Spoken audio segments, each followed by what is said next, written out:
Bonjour, mon nom est Sophie Dorval et je vous souhaite la bienvenue à Tour de Ville.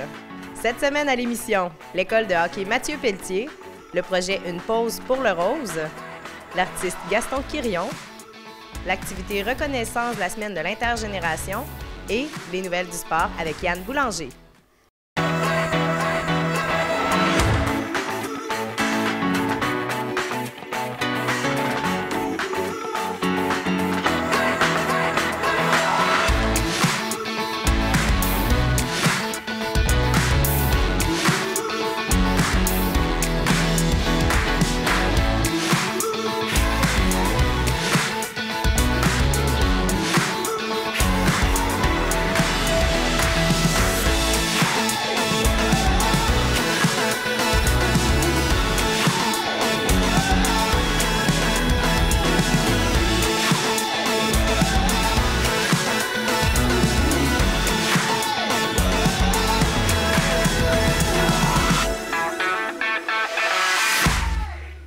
On s'est déplacé du côté de l'aréna du centre sportif Mégantic pour aller rencontrer Guillaume Allé qui nous parle de l'école de hockey Mathieu Pelletier.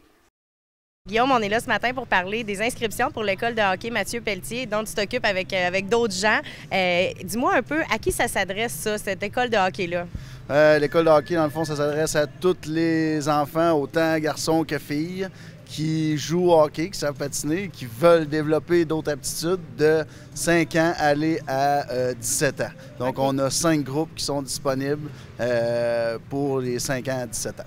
Et puis, un enfant qui n'aurait jamais fait de hockey, qui vient de n'importe quelle municipalité, pourra aussi commencer à ce moment-là.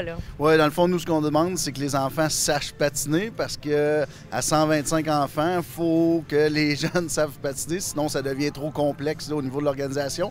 Mais s'ils savent patiner, ils ont le goût d'apprendre à jouer au hockey, bien, ça va nous faire plaisir de les accueillir du 13 au 18 août. Et puis, cette école-là, c'est les inscriptions présentement. Là, ça a débuté. Là. Oui, présentement, c'est les inscriptions qui sont commencées. Puis on a une nouvelle façon de paiement cette année, qui est le paiement direct en ligne par carte de crédit, donc qui est très intéressant, là, qui facilite aussi la gestion pour nous. Là. Donc, on se rend sur le site Internet directement et puis on peut inscrire les enfants de cette façon-là. Exactement, sur école de hockey, mathieuPelletier.com. Vous avez l'inscription en ligne, vous avez juste à compléter le formulaire et les repas, si vous voulez avoir le service de repas qui est offert par Poulet Frit Idéal, encore une fois cette année.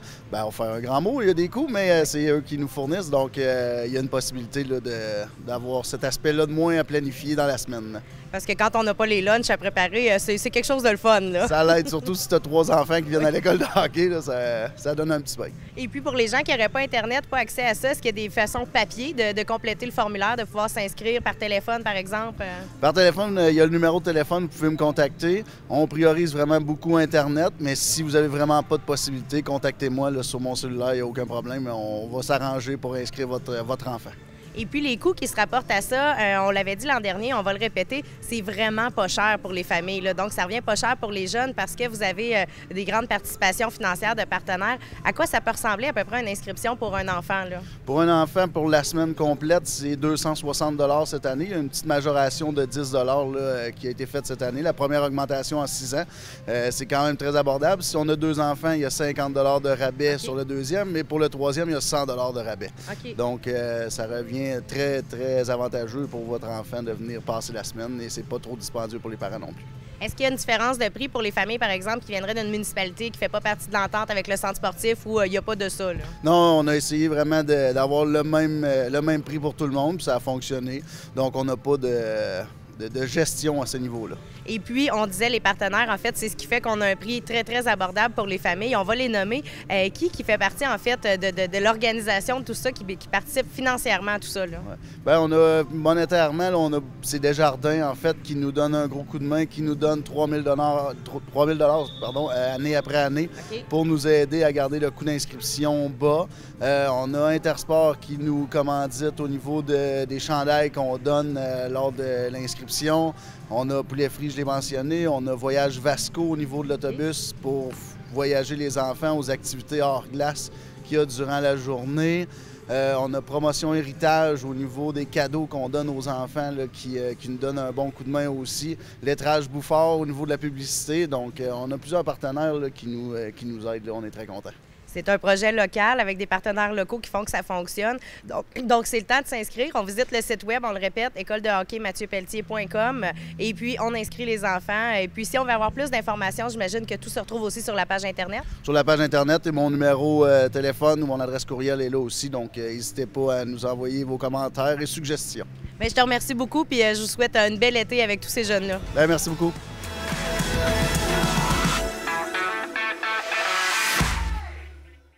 On s'est rendu à la Galerie d'art Numéra pour rencontrer M. Claude Grenier qui nous parle du projet Une pause pour le rose. Les gens ne le savent peut-être pas, mais derrière la galerie, il y a un beau studio d'aménagé. On est là aujourd'hui pour parler, en fait, d'un événement qui s'est créé autour d'une photographe. Tu vas pouvoir m'en parler un peu plus. Une pause pour le rose, en fait, c'est quoi le concept un peu de cette journée spéciale-là? OK, en fait, oui, c'est Marilyn Bouchard au Saguenay qui a parti ce projet-là. Donc, en fait, c'est simple, c'est que chaque photographe offre quelques heures ou la journée à des femmes pour se faire photographier au coût de 20 $ et le 20 $ est remis au cancer du sein, en fait, à la cause du cancer du sein. Donc, c'est un beau projet, super excitant, super le fun. Puis j'ai décidé d'embarquer dans le projet comme 70 autres photographes. Oui, c'est quand même ça, 70 photographes au travers le Québec. Puis elle lançait cette initiative-là. En fait, elle le faisait, elle offrait aux autres de le faire. Toi, tu as vu ça passer sur Facebook? Oui, exactement. On a un groupe de photographes professionnels qui discutent de toutes sortes de choses. Et j'ai vu cette annonce-là passer, puis j'ai dit, bon, j'embarque dans le projet. Même si je suis dans une période quand même assez rush ici. C'est un dimanche, donc le 9 avril. Et c'est ça, donc j'ai embarqué dans le projet, puis c'est super excitant. Ça n'a pas été long, que c'était complet en fait, cette journée-là. Tu avais décidé d'en faire un peu, finalement, tu as pris toute la journée pour en faire. Ça s'est fait les réservations par Facebook? La majorité par Facebook, oui. Oh, oui, puis en 2 jours, j'étais complet. En fait, en une journée, j'étais complet pour les heures que je voulais mettre, mais j'ai extensionné pour faire la journée au complet. Puis le lendemain, c'était booké aussi. Donc, c'est un événement qui risque de revenir à chaque année, vu un peu sa popularité, j'imagine? Je pense que oui. Je pense que tous les photographes du groupe qui ont embarqué dans le projet sont super excités. Puis la majorité aussi, ça s'est comblé assez vite. Donc, on voit que les gens trouvent ça intéressant, la cause du cancer du sein, mais aussi la photographie. C'est un beau véhicule, en fait, pour ce genre de projet-là. Et il y a aussi, c'est pas fait encore, mais il y a possibilité aussi peut-être d'avoir une exposition qui se promène à travers la province par rapport aux photos, mais là, c'est en discussion. Et puis, c'est justement, ces femmes-là vont faire prendre un portrait d'elles, une photo. Il faut être âgé de 18 ans et plus. C'est une personne par photo. Puis après ça, ces photos-là peuvent servir aussi pour justement la publicité des expositions pour la cause du cancer du sein, là. Oui, voilà. Donc, c'est l'objectif. Et chaque personne va recevoir aussi la photo en numérique pour les réseaux sociaux ou pour ses besoins personnels. Avoir une belle photo de soi comme photo de profil, c'est le fun. Ben oui. Ouais. Une photo professionnelle. Des fois, on ne veut pas faire justement une longue séance, mais là, ça ne sera pas long et puis chaque personne va passer une après l'autre. Ouais. Tu disais aussi que tu vas faire une petite journée avec une petite ambiance spéciale, là. Ce ne sera pas juste une salle d'attente puis on passe une après l'autre, là. Bien, j'aimerais ça que ça soit une journée un peu festive, un peu fun, décontractée.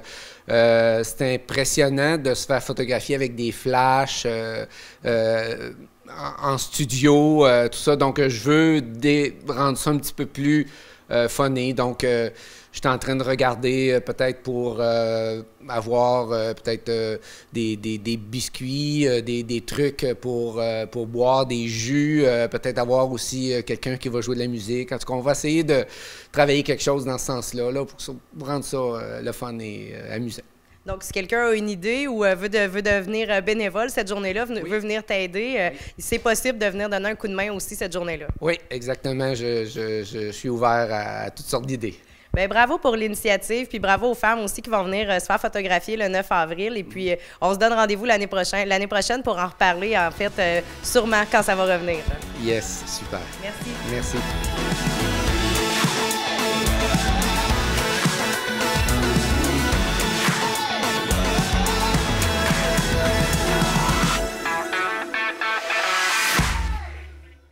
La résidence Éden-sur-le-Lac est un endroit sécuritaire, confortable et de service. Communiquez avec nous dès maintenant pour prendre un rendez-vous pour une visite. Et il nous fera plaisir de vous offrir gratuitement un excellent repas en notre compagnie. Téléphonez dès maintenant 819-583-5921 au poste 4 ou 5 et visitez notre site web edensurlelac.com.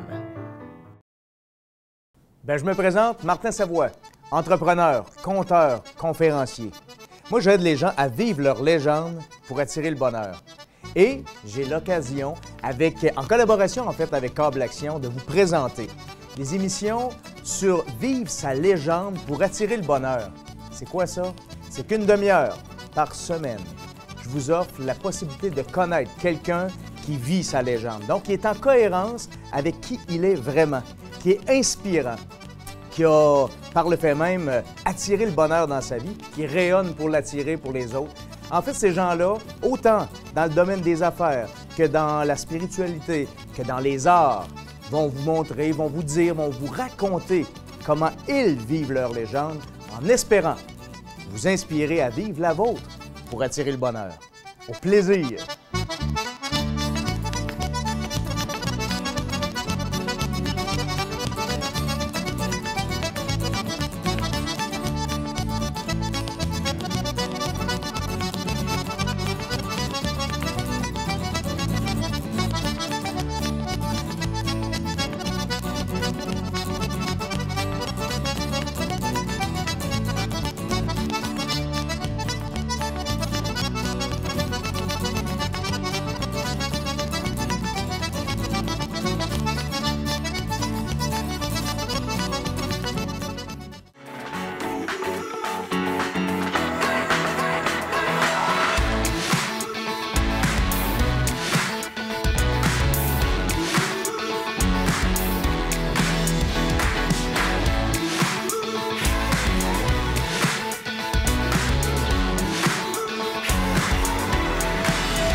On vous présente notre rencontre avec M. Gaston Quirion, qui expose présentement ses toiles au restaurant Le Renato.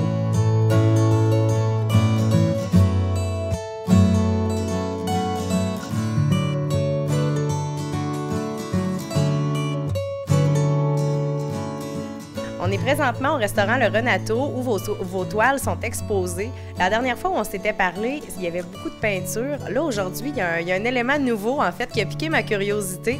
Vous faites de la reproduction de photographies sur toile, mais vous les modifiez. Oui, depuis un certain temps. Ça fait quand même quelques années que je fais de la photo. Oui. Puis, je les ai toujours modifiés, je les ai toujours travaillés pour les amener ailleurs, comme je dis. Puis j'ai découvert à un moment donné un endroit à Montréal où ils peuvent entoiler, mettre sur toile mes photos. Puis depuis ce temps-là, j'en fais entoiler. Puis ici, c'est la première fois que j'en expose là, au Renato. Okay. Il y en a au moins une quinzaine d'exposés ici. Puis quand on regarde les photos, on voit que ça a été fait par quelqu'un qui fait de la peinture. Parce que sont souvent semi-abstraites ou abstraites. J'aime beaucoup faire ça. On voit la texture aussi, comme dans une toile. On peut voir des images dans la photo. Plus on regarde, plus on voit des choses apparaître aussi. Donc, c'est votre but aussi en créant? C'est ça. C'est de partir de quelque chose de réel, puis à l'aide de logiciels, de textures, de différents trucs. Je travaille. Des fois, c'est pas réussi. Des fois, je rate mes affaires. Puis d'autres fois, je trouve ça intéressant, plus beau. Puis à ce moment-là, je les conserve. Puis quand j'ai un peu d'argent, je les mets sur toile. C'est vraiment très beau. Il y en a pour tous les goûts, pour tous les décors aussi. Ce qu'il faut dire, c'est que autant les toiles peintes que les toiles, les photographies qu'on a mises sur une toile, on peut les acheter aussi, hein? Oui. Ah oui, c'est tout ce qui est ici est à vendre. Puis il y a des photos sur toile, mais j'ai plusieurs peintures aussi dans l'autre salle à côté. Okay. Oui. Donc, on peut passer au Renato, soit en mangeant, quand on vient prendre le lunch, les regarder. On pourrait aussi venir simplement faire un tour, venir voir les photos rapidement, puis on peut en faire l'achat. C'est vraiment intéressant. Oui, il n'y a aucun problème, Antoine. Alexandre, pardon. Qu'est-ce que je dis là? Alexandre est très ouvert à ça. Les gens peuvent venir puis visiter les photos, puis en acheter, me contacter. Si certains veulent me contacter, ils ont juste à aller sur ma page Facebook. Puis, OK. L'autre chose que je voulais dire, c'est que l'exposition ici achève probablement. J'expose ici depuis décembre dernier. OK. Puis là, Alexandre se cherche un ou deux autres artistes pour me remplacer. Puis, entre-temps, je reste ici jusqu'à ce qu'ils me disent « Gaston, c'est fini, tu peux les ramasser. » Donc, en attendant, on se dépêche, on vient voir, on vient manger un bon repas au Renato, venir voir ça. Et puis, on vous contacte sur votre page Facebook pour pouvoir avoir plus d'informations. Si on a des questions, si on veut avoir peut-être l'inspiration derrière une toile aussi, si on veut comprendre une œuvre, on peut entrer directement en contact avec vous. Oui, et aussi, ils peuvent, parce que j'en ai plus que ça, là. Ce que je présente ici, c'est une partie de mes œuvres. Alors, j'invite les gens, s'ils veulent voir d'autres choses que je fais, il n'y a aucun problème. Ils m'appellent, puis ils pourraient venir à la maison, puis je leur montre ce que je fais, ça me fait plaisir. Autre chose aussi, il y a un dépositaire, il y a un magasin, le magasin Meuble Le Boulet, Oui. qui garde en dépôt certaines de mes toiles photos. OK. Alors, si les gens veulent voir, il y en a au moins peut-être une dizaine qui sont dans le magasin, qui sont à vendre. Qui sont à vendre aussi, puis qui font justement, qui aménagent le décor. On peut voir des idées justement pour faire agencer nos meubles avec des toiles. Selon les couleurs des toiles, tout ça, il y en a pour tous les goûts finalement. Ouais. Donc, on visite votre Facebook, on vient voir au Renato, chez Ameublement Boulet aussi, et puis on entre en contact avec vous si on a des questions. C'est ça. Puis j'en profite pour dire aussi que j'expose actuellement en même temps, depuis décembre dernier, à Vallée-Jonction, dans Beauce, OK. dans un restaurant qui s'appelle le Saint-Vincent. C'est un bar bistrot qui est très, très, très chouette, là. Puis j'en ai autant qu'ici, là, de toiles, puis de toiles photos. C'est de belles initiatives des restaurateurs de pouvoir permettre aux artistes d'exposer dans leur restaurant. Oui, ça nous donne une belle vitrine. Parce qu'il y a beaucoup de personnes qui, surtout dans le temps de Noël, ça a été très, très achalandé. Alors, je trouve ça très intéressant comme vitrine, là. On ne peut pas demander mieux, là. C'est gagnant-gagnant. Les murs sont bien agencés, puis c'est gagnant pour les artistes. C'est ça. C'est bon pour les deux, là, finalement. Merci beaucoup. Ça me fait plaisir, Sophie.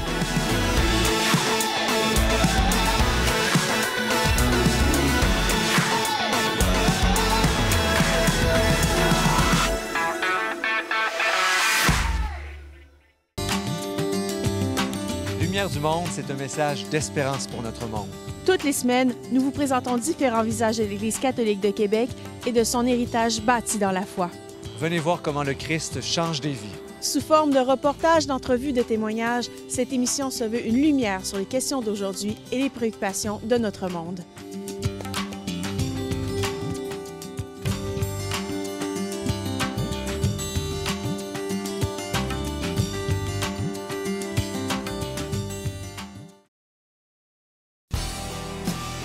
Ne manquez pas l'Open Mic ce samedi 25 mars à 21h au Musicafé à Lac-Mégantic.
En février dernier, on vous a parlé de la semaine de l'intergénération. Eh bien, le 23 mars dernier a eu lieu l'activité Reconnaissance où on félicitait le beau travail des municipalités et des bénévoles qui se sont impliqués. J'ai rencontré Mme Joanne Bastien pour nous en parler.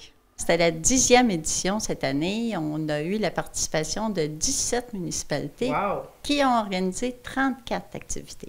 C'est beaucoup de bénévoles, ça, hein? Oui, c'est beaucoup de gens et aussi la participation citoyenne. J'ai reçu quelques comptes rendus des activités et on est rendu à plus de 1000 participants aux activités dans la MRC. Wow!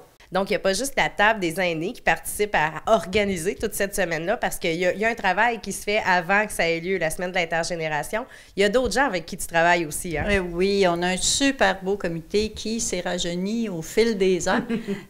Présentement, il y a le Granit Action, la Constellation 05 ans, 2 représentants du CIE-CUGS de l'Estrie, également la MRC du Granit et une représentante de la ville de Lac-Mégantic. Donc, ça fait beaucoup de monde qui pense à tout ça. Et puis, à la fin à chaque année, on organise un événement, en fait, pour remercier les bénévoles qui se sont impliqués pour parler de chacune des activités. Ça a lieu le 23 mars. C'est un événement que les gens attendent, là. Oui, il y a 40 personnes qui ont participé cette année. C'est principalement les organisateurs d'activités qui sont invités. Et ils viennent, chacun à leur tour, parler de l'activité qu'ils ont organisée. Donc, ça donne des idées aux autres. Et cette année, il y a eu plusieurs surprises pour la 10e édition.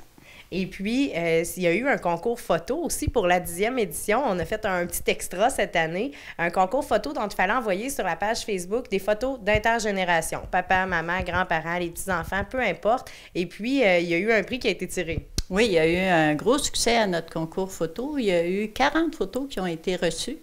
Et la gagnante est une jeune de 15 ans qui s'appelle Jessie Rodrigue de la municipalité de Nantes qui avait fait une super belle photo noir et blanc. Et elle s'est méritée un iPad mini comme prix de participation. L'année prochaine, l'événement va revenir encore. On va être rendu à la 11e année. S'il y a des gens qui auraient le goût, peut-être, que ça les titille d'organiser un événement pendant la semaine de l'intergénération, on a eu des commentaires là, des organisateurs que ça a vraiment un impact dans leur milieu, ces journées-là. Oui, ce qu'on dit, c'est que le plaisir est toujours au rendez-vous, que les événements ont un côté rassembleur pour les gens de la même municipalité, souvent, qui vont participer aux activités qui sont organisées. Donc, ça apporte toujours un plus et de plus en plus les années passent et chaque année, il y a des nouveautés, puis c'est toujours dans le but de rassembler les générations. On a des gens créatifs dans le milieu et puis on a eu plein de belles activités, tu l'as dit au début de l'entrevue. Et puis, on va pouvoir voir ces photos-là aussi. Il va y avoir un cahier central dans l'éco de Frontenac. Là. Oui, cette année, encore une fois, pour souligner l'intergénération, les photos vont être publiées dans la page centrale, les photos des activités qui ont été organisées. On va avoir aussi une page là, qui souligne le 10e anniversaire. OK. Et puis, on peut toujours aller sur le Facebook de la semaine de l'intergénération de la MRC du Granit, aller voir qu'est-ce qui s'est passé, aller avoir des idées aussi. Cette page-là est alimentée tout au long de l'année. Là. Oui, exactement. Puis les organisateurs d'événements ont aussi annoncé leur activité sur la page Facebook et ça se fait de plus en plus à chaque année. Donc, on rajeunit notre clientèle et on amène les gens davantage sur les réseaux sociaux. Et je te remercie beaucoup, Joanne. Bravo à tout le comité. Bravo aux organisateurs qui ont fait des événements dans leur milieu. Puis on se dit à l'année prochaine. Parfait. Merci beaucoup.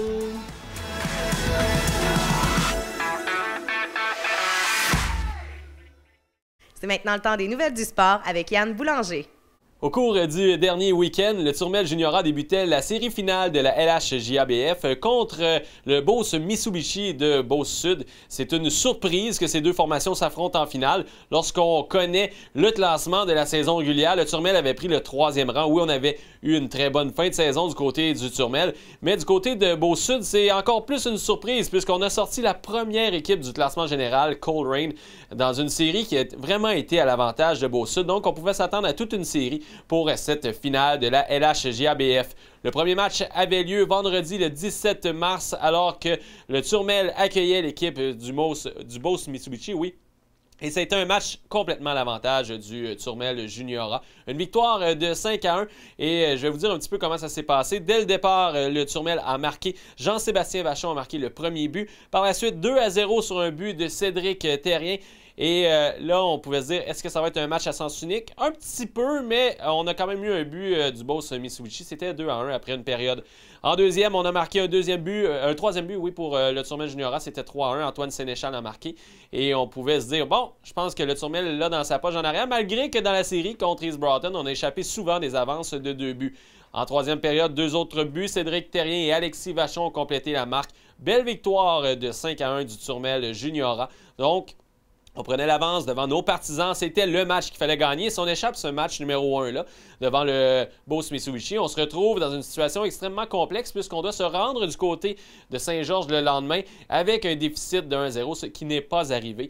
Les vedettes offensives dans ce match, Jean-Sébastien Vachon, Antoine Sénéchal ont été très bons. Mais que dire du match de Cédric Terrien avec 2 buts et 2 passes. C'était Nathan Doucet qui a bloqué il a bloqué 28 rondelles, oui. Une seule fois, il a cédé sur les 29 lancés dirigés vers lui. Donc, on s'en allait du côté de Saint-Georges avec l'avance de 1-0. Dans le match du côté de Saint-Georges, ça a été un petit peu plus compliqué, plus serré, mais on a quand même remporté cette rencontre-là. Une victoire de 3-1 du Turmel Juniora. C'est le Beauce Mitsubishi qui a marqué le seul et unique but de la première période. En deuxième période, on a marqué une première fois Antoine Sénéchal, l'homme des grandes occasions dans ces séries 2016-2017 pour le Turmel Juniora. Marquait, c'était 1-1. On s'en va en troisième période. Et 2 autres buts. Kevin Jacques marque le but qui va s'avérer être le but de la victoire. Et Antoine Sénéchal a marqué un deuxième but au cours de cette troisième période. Donc, 2 buts pour Antoine Sénéchal, l'étoile offensive du match. Et Kevin Jacques qui, à son retour au jeu, lui qui avait été suspendu dans le match numéro 1 de la série, marque le but de la victoire, le but important de ce match. C'était encore une fois Nathan Doucet qui était d'office pour ce deuxième match. Il a été très bon, ne cédant qu'une seule fois sur les lancers du Beauce Mitsubishi. Et là, avec une avance de 2-0, c'est vraiment là, quelque chose d'assez important parce qu'il faut le dire, le Turmel Juniora va revenir à domicile vendredi le 24 à 20h30 au CSM. Et avec une victoire, on prend l'avance 3-0 et c'est très difficile de revenir d'un déficit 0-3 dans une série. On le voit de temps en temps, que ce soit dans la Ligue nationale, dans la Ligue junior majeure du Québec, mais c'est quelque chose d'assez difficile, c'est très rare. Donc pour le Turmel Juniora, on pourrait se donner tout un coup de pouce en remportant le match numéro 3 devant nos partisans. Et le match numéro 4 sera présenté à 14h à Saint-Georges dimanche après-midi, le 26 mars. Donc ça serait le match numéro 4. Si nécessaire, il y aura un match numéro 5 présenté du côté du centre sportif Mégantic. C'est le 29 mars prochain. Donc, c'est quand même... Je dis le 29, c'est le 31 mars, oui, je me suis trompé de 2 jours. Le 31 mars prochain, vendredi le 31, à 20h30 aussi. Donc, ça, c'est si nécessaire, puisque le Turmel, avec une avance de 2-0, pourrait mettre un terme à cette série finale de la LHBBF dès ce week-end.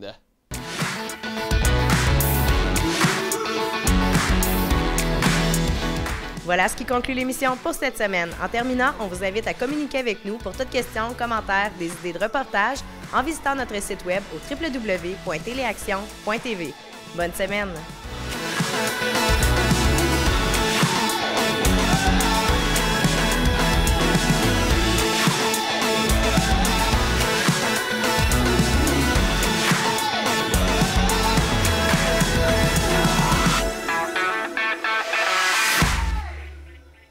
Une force non identifiée brouille les anneaux de Saturne. Des nouvelles de la base là-bas?